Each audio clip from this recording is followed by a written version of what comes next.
Okay, so I'm going to be unboxing this quite large box. I already know what's in it, but I'm not going to spoil it because it's more fun when you don't know what's inside the box. So, of course it says made in China. Just get, Okay, so what this is a spoiler, but currently it's all wrapped up. Don't know if you can see just quite how quality that is.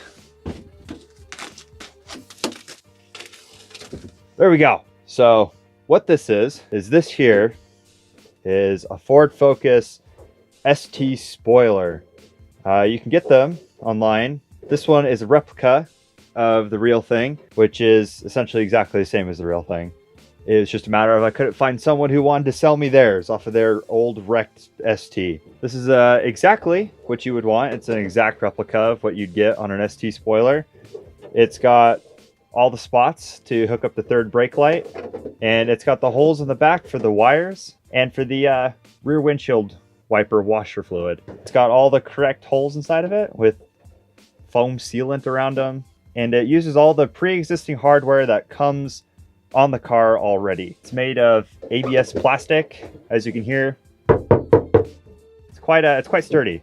This one comes with a rubberized texture on it. I believe it's just Plasti Dip, so you don't necessarily have to paint it, but you can. They say this rubberized texture can be used as a primer, so you can just spray it whatever color you'd like.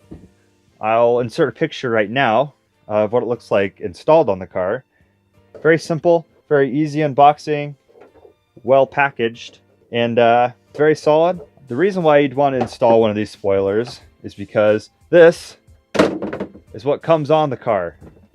The new one's a lot lighter. It's just kind of made out of just some plain plastic, and it breaks quite easily, as I found out taking it off.